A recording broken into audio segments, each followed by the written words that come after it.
आपको बताऊं, 100 बहनों ने अमृत वेले भोग लगाकर, 100 की लिस्ट है मेरे पास, केवल भोग लगाकर और एक संकल्प देकर बड़े बड़े मकान बना लिए बिना पैसे के, बाबा के घर बना लिए केवल भोग लगाकर उस संकल्प अमृत वेले। पैसा नहीं था, 10,000 रुपए थे बस, करोड़ों का बाबा का घर बन गया। कैसे बन गया बताइए? नहीं, उन्हें खुद को नहीं पता कैसे बन गया। सिर्फ 10,000 थे उनके पास, किसी के 1 लाख था, किसी के 50,000 था, और आज उनके आश्रम जो हैं करोड़ों के बने हुए हैं। भोलेनाथ को रिझा लिया अमृत वेले। तो ऐसे ही हम भी, मान लीजिए मुझे विजय चाहिए, मेरे हर काम में मुझे विजय बहुत लेट मिलती है, सफलता नहीं मिल रही है, तो फिर आप विजुअलाइज कीजिए कि बाबा ने मुझे विजयी भव का तिलक दिया। विजुअलाइज कीजिए, खुद सर्वोच्च सत्ता मेरे मस्तक पर मुझे विजयी भव का वरदान दे रही है, तिलक लगा रही है। अब ये तिलक अमिट है, ये मिट नहीं सकता। ये भगवान की स्टैंप है आत्मा पर, जहां जहां जन्मेगी विजय के साथ जन्मेगी, और ये विजय चारों युग मेरे साथ चलेगी, क्योंकि मैंने ये क्या ले ली है, यहां पर वरदान ले ली है। अब क्या करना है, 3 मंथ तक 108 बार, आप इसे 10-10 में भी कर सकते हैं, 5-5 में भी कर सकते हैं, एक साथ बैठ के भी कर सकते हैं, जैसे ही आपको वक्त मिले, घंटे घंटे भी कर सकते हैं, या 15 मिनट निकाल के एक बार भी कर सकते हैं। 108 बार आपको अपनी फ्रीक्वेंसी पूरे ब्रह्मांड और प्रकृति को देनी है, जो आपको चाहिए। अब चाहिए क्या? विजय। विजय मिलने में प्रॉब्लम हो रही है। 108 बार बहुत ही कॉन्फिडेंस के साथ, बहुत ही सुंदर भावना, आस्था के साथ आपको इस स्वमान का अभ्यास करना है कि सबकॉन्शियस माइंड के साथ साथ पूरे ब्रह्मांड में एनर्जी फैले, इस तरह से सोचना है, अभ्यास करना है। मैं विजयी रत्न हूं, मेरी विजय सुनिश्चित है, मैं कल्प कल्प की विजयी आत्मा हूं, मैं विजयी हूं, मेरी विजय सुनिश्चित है, मैं विजयी आत्मा हूं, मैं विजयी आत्मा हूं। कितनी बार? कितने दिन? 3 महीने। 15 से 20 दिन के बाद ही आभास होने लगेगा कि मुझे विजय मिलने लगी है, विजय मिलने लगी है, रास्ते खुलने लगे हैं, सफलता पास आने लगी है। कोई विघ्न है, हट नहीं रहा है। तो ये सब काम करने के बाद, या आपका जो भी और ऐड करने को मन करता हो अमृत वेले, वो आप कर सकते हैं। उसके बाद लास्ट में, जब बिल्कुल आप लास्ट के बिल्कुल 10 मिनट रह जाए, तब हमें अपना जो संकल्प है वो बाबा को देना है। फिर आप क्या करेंगे? जैसे विघ्न है, मान लीजिए विघ्न हट नहीं रहा, तो मैं मास्टर सर्वशक्तिवान हूं। आप एक बार ये विजन देखेंगे कि बाबा मुझे मेरे कान में बोल रहा है, बच्चे तुम मास्टर सर्वशक्तिवान हो, विघ्न विनाशक हो, तुम्हारे जहां कदम पड़ जाएंगे, जहां नजर पड़ जाएगी, वहां के विघ्न नष्ट हो जाएंगे। तुम विघ्न विनाशक हो, निर्विघ्न आत्मा हो। तो फिर इसी स्वमान को दिन में 108 बार लेना है मुझे। मैं मास्टर सर्वशक्तिवान हूं, विघ्न विनाशक हूं। मेरे पास वो शक्ति है, वो एनर्जी है, जहां मेरी दृष्टि पड़ेगी, जहां मेरा कदम पड़ेगा, वहां के विघ्न नष्ट हो जाएंगे। मेरा जीवन पूरी तरह निर्विघ्न है। मैं निर्विघ्न हूं, मैं निर्विघ्न हूं, मैं निर्विघ्न हूं। 108 बार तो विघ्न नष्ट होने शुरू हो जाएंगे। जैसे ऑल आउट लगाते हैं, गुड नाइट लगाते हैं कमरे में, किस लिए? मच्छर। और आप देखेंगे कि आप कमरा बंद कर दो ऑल आउट लगा के, तो थोड़ी ही देर में मच्छर झूम झूम के गिर जाते हैं, भाग जाते हैं।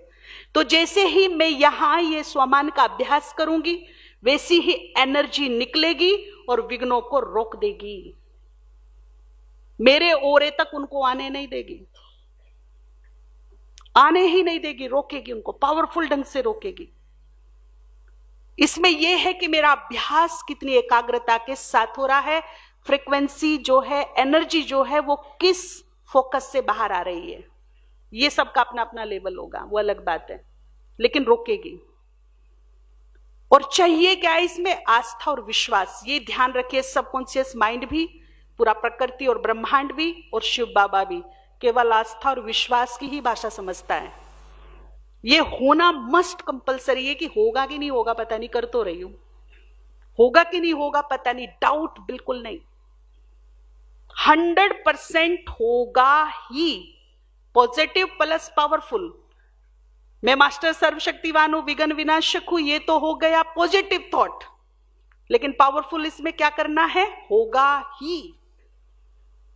मेरा ही थॉट मुझे सफलता दिलाएगा। तो इस प्रकार से हम जो मुझे चाहिए वो मैं ले सकती हूं। मान लीजिए कोई आत्मा पर बोझ है, ऐसा लग रहा है कि कुछ ज्यादा ही हिसाब किताब है आत्मा में, कांटे नहीं कट रहे, एक के बाद एक के बाद हिसाब किताब आ रहे हैं, तो परम सदगुरु के सामने बैठकर सच्चे हृदय से इस जन्म में जो भूल चूक हुई है, पूर्व जन्मों में भी जो जाने अनजाने में भूल चूक हुई है, क्षमा याचना कर लेना। कब? अमृत वेले। बाबा ने कहा कि वैसे अगर सुनाएंगे तो आधी तो माफ हो ही जाएगी, लेकिन अगर पूरी क्षमा चाहिए तो कब सुनाइए? क्योंकि वो देने के लिए बैठा, उस टाइम पर सिर्फ देने के लिए बैठा और वचनबद्ध है। ध्यान रखिए, आप लेने वाले चाहिए, वो देने को तैयार है, दोनों हाथों से बांट रहा है। पात्र चाहिए उसको, लेने का तरीका आना चाहिए हमको। लेकिन एक पावरफुल संकल्प ये भी करेंगे, क्षमा तो मिल जाएगी, आगे से अपनी कॉन्शियस में हम ये भूल दोबारा नहीं करेंगे। और क्षमा लेने से पहले काम करना पड़ेगा, देना पड़ेगा।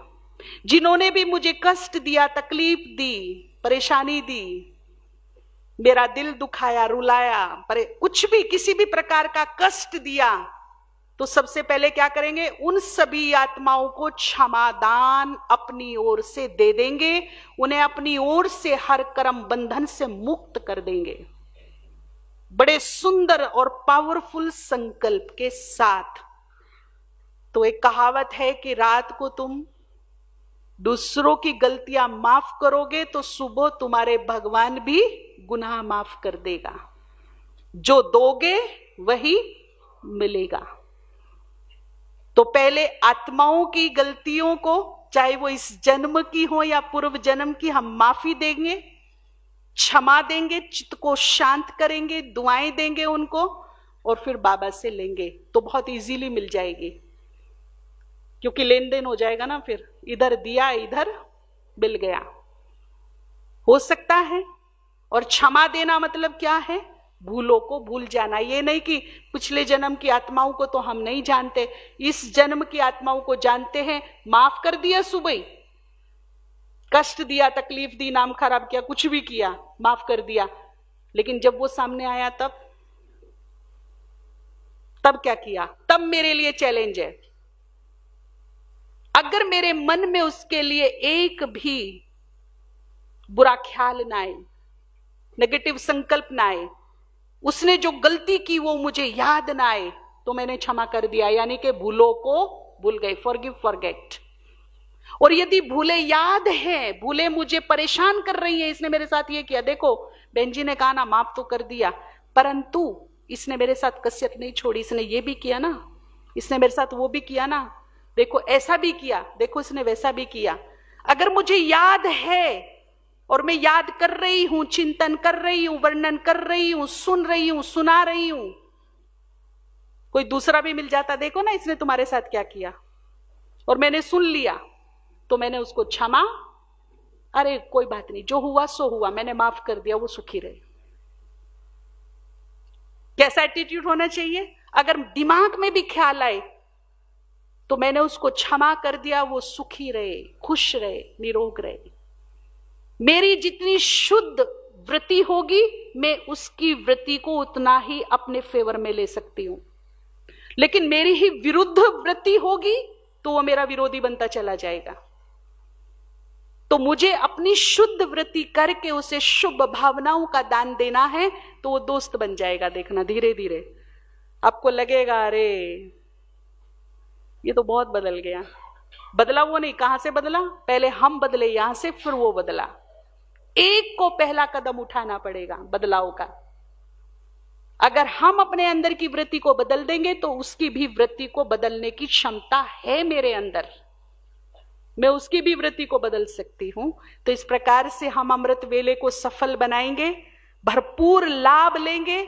आप जितनी चाहे शक्तियां ले सकते हो, सिद्धियां ले सकते हो, और साथ में वरदान ले सकते हो, दुआएं ले सकते हो, अपने आप को भरपूर कर सकते हो इस सुंदर वेला, अमृत वेला में।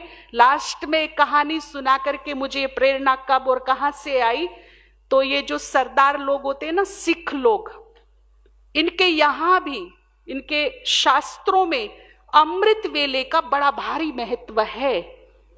और जो बहुत ही अपने धर्म में लीन होते हैं ना, वो अमृत वेला जरूर करते, कुछ पाठ, गुरुबाणी, कुछ तो करते हैं। एक सच्ची कहानी सुना करके मैं खत्म करूंगी। एक परिचित मिले हमको पंजाब के, तो उन्होंने अमृत वेले के बारे में डिस्कशन किया। बोला बहन जी आपको पता है सिख लोग भी अमृत वेला करते, उनके बच्चे भी करते, उनको भी उठाते अमृत वेले। तो मैंने कहा हाँ मुझे पता है। तो बोला एक सच्चा अनुभव मैं आपको सुनाता हूं। एक सरदार जी थे जिनका बहुत अच्छा बिजनेस चलता था। अचानक बिजनेस में बहुत बड़ा नुकसान हो गया और वो रोड पर आ गए। हालात ऐसे हो गए कुछ समय में कि उन्हें अपना घर वर सब बेचना पड़ा। एक छोटे से घर में रहने लगे जो बहुत प्रसिद्ध बिजनेसमैन थे कभी के।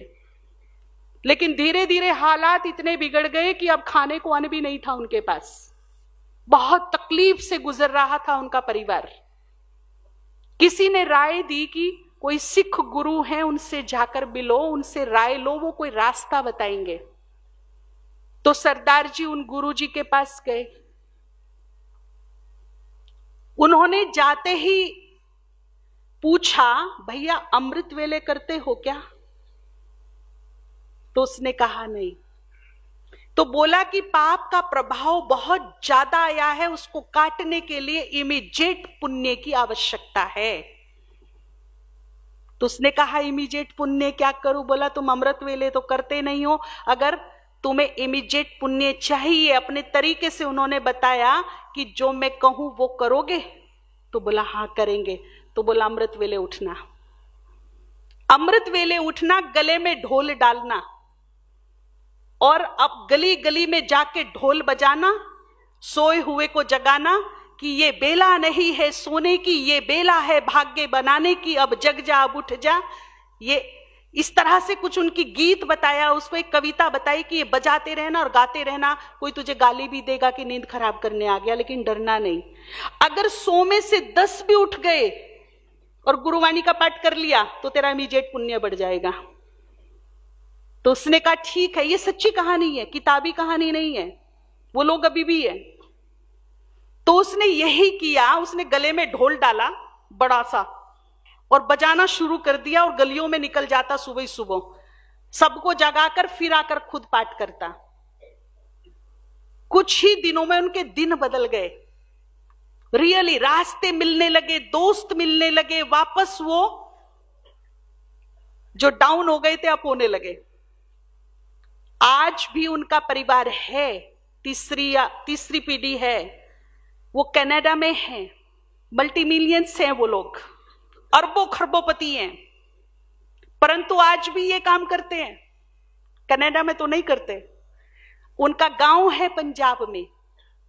आज भी उनके परिवार की ड्यूटी है, 2 से 3 लोग कनाडा से आते हैं, 1-2 महीना इंडिया में रहते हैं पंजाब में, सुबह उठ के गले में ढोल डालते हैं और आज भी गलियों में निकलते हैं।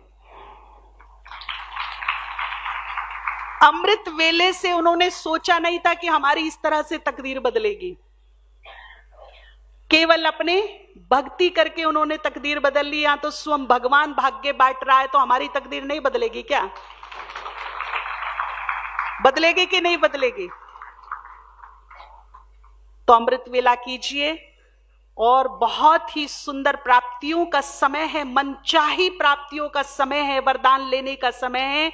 100% सफल कीजिए। थैंक यू, शुक्रिया। कल फिर मिलेंगे।